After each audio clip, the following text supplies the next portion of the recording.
મિત્રો તમને ખબર છે કે YouTube માંથી વાયરલ સોંગ કેવી રીતે ગોતવું? તમને YouTube વાળા કહી દેશે કે આ સોંગ ઉપર વિડિયો બનાવો. કદાચ તમને ખબર નહીં હોય તો ચાલો આજે હું તમને જણાવી દઉં. પણ સાવ ઈઝી જ છે. તો ચાલો હું તમને જણાવું કે YouTube માંથી વાયરલ સોંગ કેવી રીતે ગોતવું. વિડિયો ચાલુ કરતા પહેલા જો તમે મારી ચેનલ ઉપર નવા હો તો ચેનલને સબસ્ક્રાઇબ કરવાનું નહીં ભૂલતા. ચાલો વિડિયો શરૂ કરીએ. તો આજે તમને હું મારા મોબાઈલમાંથી લાઈવમાં બતાવીશ જેથી તમને જલ્દી ખબર પડી જાય. જો તમે YouTube માં વિડિયો બનાવતા હશો તો તમારા મોબાઈલમાં YT સ્ટુડિયો તો હશે જ. તો ચાલો પહેલા હું મારા મોબાઈલમાંથી તમને મારો YT સ્ટુડિયો ખોલીને બતાવું.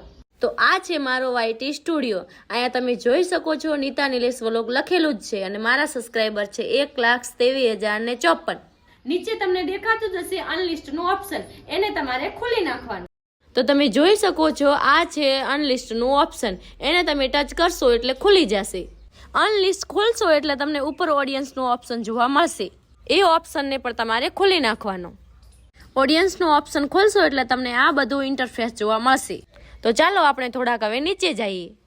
થોડાક નીચે જશો તો તમને 7 દિવસમાં જેટલા પણ શોર્ટ વિડીયો વાયરલ થયા છે તમને જોવા મળી રહેશે.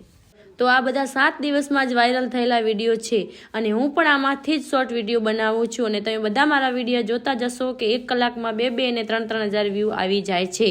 તો તમે જોઈ શકો છો મારો પણ આમાં એક શોર્ટ વિડીયો વાયરલ થયેલો છે, એ આમાં પણ બતાવે છે. તો મિત્રો આ તો મારો YT સ્ટુડિયો, એ આજે મેં તમને બતાવી દીધું. હું આમાંથી જ શોર્ટ વિડીયો બનાવું છું. તમારે પણ આમાંથી જ વિડીયો બનાવવાનો 100% વાયરલ થઈ જશે. તો આપણે YouTube માંથી ખોટા કોઈ વિડીયો નહીં બનાવવાના, ડાયરેક્ટ YT સ્ટુડિયોમાં જઈ અને કયા શોર્ટ વાયરલ થયેલા છે એના ઉપર જ તમારે વિડીયો બનાવવાનો.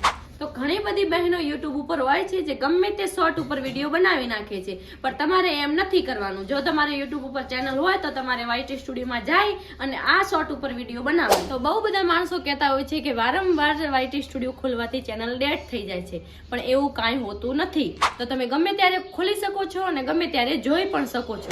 તમને YT સ્ટુડિયો YouTube વાળે એટલા માટે જ આપ્યું છે કે તમને ખબર પડે કે તમારો વિડીયો કયો સારો ચાલે છે. તો આવા નવા વિડીયો જોવા માટે અમારી ચેનલને સબસ્ક્રાઇબ કરવાનું નહીં ભૂલતા. હવે મળશું આપણે નવા વિડીયોમાં. ત્યાં સુધી બધા મિત્રોને જય માતાજી.